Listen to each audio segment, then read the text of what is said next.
Bienvenue en ce mois de septembre 2013 dans ce vidéo financier. De quoi on parle aujourd'hui? De la retraite, spécialement des rentes viagères. Vous savez, la rente viagère n'est pas populaire auprès des conseillers financiers et des courtiers en valeurs mobilières. Il y a pourtant d'excellentes raisons de l'envisager.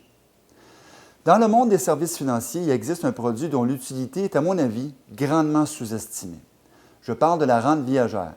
Cette rente qui verse un montant périodique, en général mensuel, jusqu'à la fin des jours d'un individu, quel que soit l'âge de son décès. Dans le contexte actuel où les taux d'intérêt sont à des niveaux historiquement bas, on entend souvent des conseillers financiers recommander à leurs clients une autre option que la rente viagère. Au lieu de confier leur argent à un assureur en contrepartie d'un revenu garanti à vie, ces clients retraités conservent un compte d'investissement personnel à l'intérieur duquel ils effectueront des retraits pour combler leurs besoins. L'argument principal des conseillers est que l'achat d'une rente gèle le taux d'intérêt pour le reste de la vie de l'individu. Cet argument-là, vous savez, mes amis, n'est pas convaincant. Il est vrai qu'une rente viagère est calculée notamment à l'aide des taux d'intérêt du marché. Plus ces derniers sont bas, plus le montant du versement périodique sera faible. Cependant, la raison d'être d'une rente viagère, c'est la protection en cas de longévité. C'est ainsi l'inverse d'une assurance vie à laquelle on souscrit afin de protéger les survivants contre les pertes financières résultant d'un décès prématuré.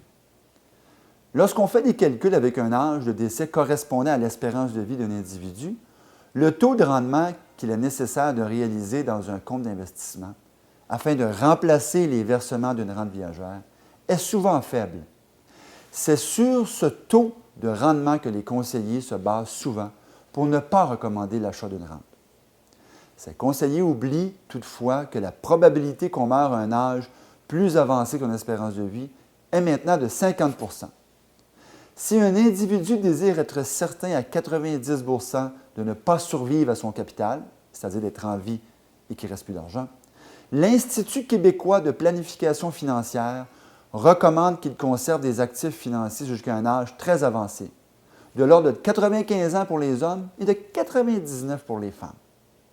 Dans ce contexte, le taux de rendement requis dans un compte de retraite devient élevé, plus de 5 % actuellement.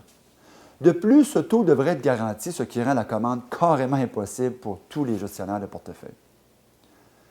Vous savez, je fais régulièrement des calculs pour des personnes qui se demandent s'il est préférable, au moment de quitter leur emploi pour la retraite, d'opter pour la rente de leur régime de retraite de leur employeur, ou encore de transférer le montant dans un compte d'investissement personnel qu'ils devront gérer eux-mêmes. Je calcule alors le taux de rendement requis selon quelques âges de décès avec les probabilités afférentes. Sauf pour de rares exceptions, la rente est toujours choisie par le client. Si cette conclusion s'avère bonne pour les rentes de régime de retraite de l'employeur, pourquoi les rentes viagères individuelles ne semblent pas bonnes pour les conseillers financiers indépendants et leurs clients? Poser la question, c'est y répondre. Tout est une question de sous et de gestion pour ces conseillers.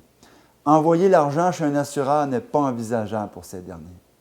Pourtant, les assureurs canadiens sont extrêmement solides et ont d'excellents gestionnaires de portefeuille pour les revenus fixes et garantis.